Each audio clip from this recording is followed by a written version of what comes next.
अपना आवास जो हर व्यक्ति का सपना होता है, लेकिन महंगाई के चलते ये सपना पूरा नहीं हो पाता। ऐसे में गरीबों की मदद के लिए केंद्र सरकार एक महत्वाकांक्षी योजना लेकर आई, पीएम आवास योजना। मकसद था हर गरीब को आवास देने का, लेकिन जमीनी स्तर पर इस योजना में जमकर घोटाला होने लगा। इस घोटाले पर लगाम लगाने के लिए जियो टैग का सिस्टम भी आया, मतलब हितग्राहियों को पैसे किश्त में मिलेंगे और हर किश्त के लिए आवास की फोटो अपलोड करनी होगी। इससे सरकार हर मकान के निर्माण की स्थिति की मॉनिटरिंग करती है। लेकिन इसमें भी घोटाला होने लगा। पेंड्रा में तो फर्जीवाड़े की हदें पार कर दी गई हैं। जी मीडिया की टीम ने जमीनी स्तर पर जाकर इस घोटाले को उजागर किया है। देखिए स्पेशल रिपोर्ट में।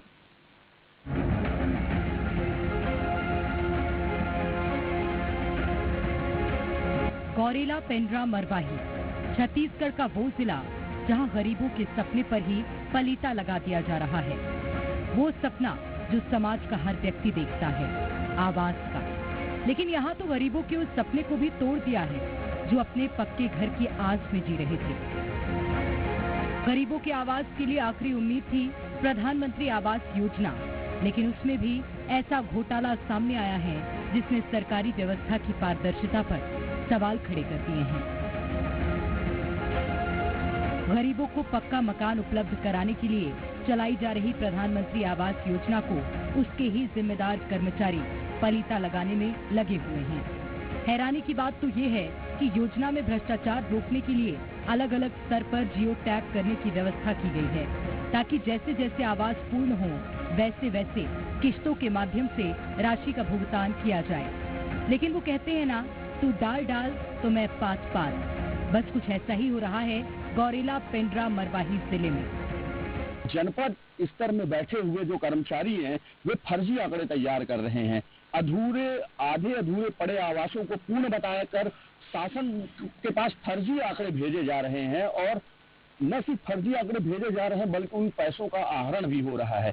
कई मामलों में तो दूसरे हितग्राहियों की फोटो लगा ली। इस मामले को अगर मैं आपको दिखाऊं तो आप देखिए, ये आवास पूरी तरह अभी प्लिंथ लेवल पर पड़ा हुआ है, कोई इसमें काम नहीं हुआ है।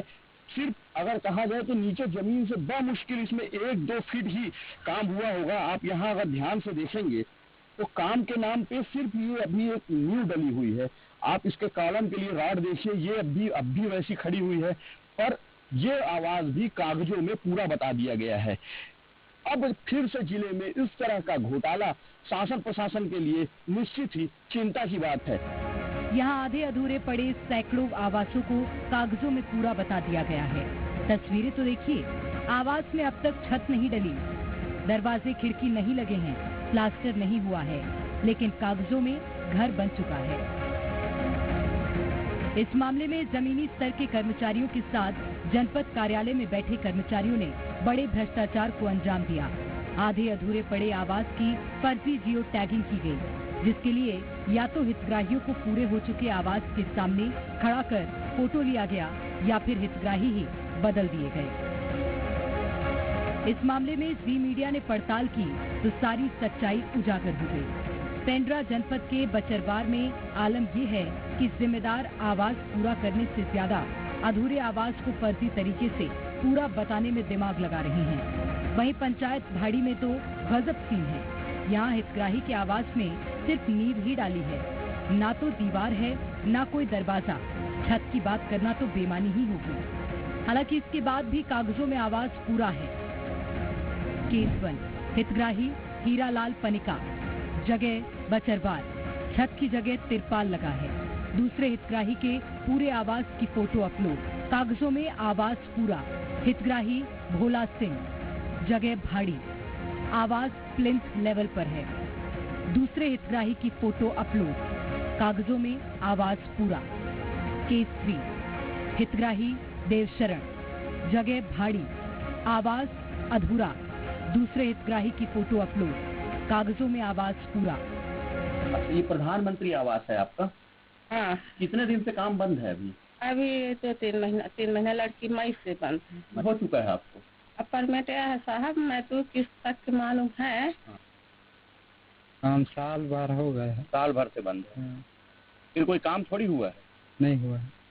कागज अभी तो बना नहीं, तुम्हारा आवास अधूरा है ना, पूरा थोड़ी हुआ है। नहीं हुआ है। अभी आवास पर पूरा बन गए कि नहीं? अब ढलाई के बचे है भैया। ढलाई के? हाँ। और नीचे के भी पूरा काम बचे, दरवाजा खिड़की नहीं लगे? नहीं लगे है।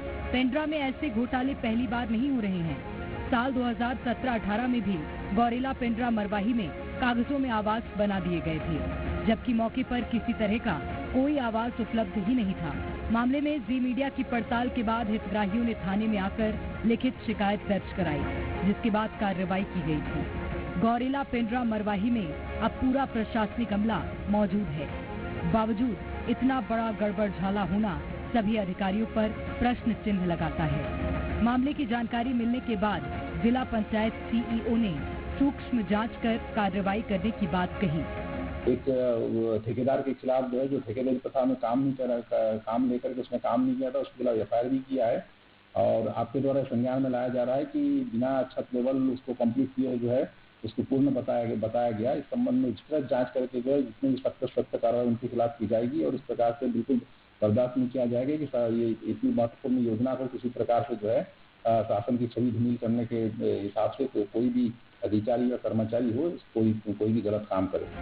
पहले की तरह एक बार फिर आवासों को कागजों में पूर्ण बताकर पैसे का बंदरबाट किया जा रहा है। ऐसे में ना तो गरीबों को आवास मिलेगा, ना ही फायदा। अब देखना ये है कि शासन प्रशासन इस मामले में कार्रवाई करते हुए जिम्मेदारों के खिलाफ क्या एक्शन लेता है और जिन गरीबों के सपनों को तोड़ा गया उनकी कैसे भरपाई की जाएगी। पेंड्रा से दुर्गेश सिंह बिसेन की रिपोर्ट, जी मीडिया।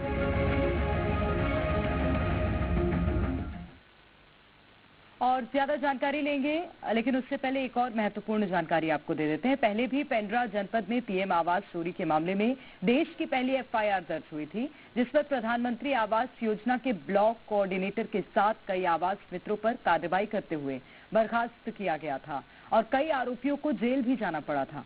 बावजूद इसके यहाँ घोटाले पर लगाम नहीं लग रही। और दुर्गेश हमारे संवाददाता हमारे साथ सीधे जुड़ गए हैं।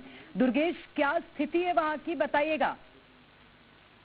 देखिए, तस्वीरें बयान कर रही है कि सरकार की जो महत्वपूर्ण योजना है, जो अंतिम व्यक्ति को लाभ पहुंचाने के लिए शासन ने एक बड़ी योजना चलाई और उसके लिए काफी सारे नियम तय किए। डीबीटी लगाई, डायरेक्ट बेनिफिशियरी के ट्रांसफर, मतलब खाते हितग्राही के खाते में सीधे पैसे डाले जाए।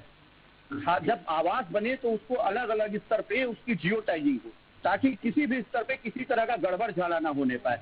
पर इन सब के बावजूद आवास मित्र हो या ब्लॉक कोऑर्डिनेटर हो या बाकी जो अधिकारी हो, वो आवास को पूरा करने के बजाय इस पे दिमाग लगा रहे हैं कि कैसे कागजों में आवास पूरा किया जाए। अब पूरे मामले में अंदेशा ये है कि हो सकता है अब ये आधे अधूरे आवास कभी पूरे न बने और इसका पैसा आहरण कर लिया जाए, जैसा कि पहले भी हो चुका है इस जिले में। हालांकि प्रशासन इस पूरे मामले पर जांच की बात कह रहा है कि सूक्ष्म जांच की जाएगी, कार्यवाही की जाएगी।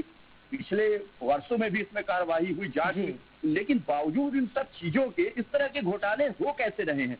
आखिर जो प्रशासनिक अमला है, जिसकी लगातार जिम्मेदारी है कि वो इन सब मामलों पे सूक्ष्म जांच करे, लगातार मॉनिटरिंग करे, इन सब के बावजूद यदि इस प्रकार के घोटाले होते हैं तो निश्चित तौर पे जिला प्रशासन से लेके जो जमीनी स्तर के कर्मचारी, उन सब की मिलीभगत कहीं ना कहीं ये सब परिलक्षित होती है, क्योंकि सवाल उस अंतिम व्यक्ति का है जिसे लेकर शासन प्रशासन योजना बनाता है। जी बिल्कुल, और सबसे बड़ी समस्या तो यही है कि जिन्हें मॉनिटरिंग करनी चाहिए वे भी भ्रष्टाचार की भेंट चढ़ जाते हैं। बहुत शुक्रिया दुर्गेश आपका तमाम जानकारी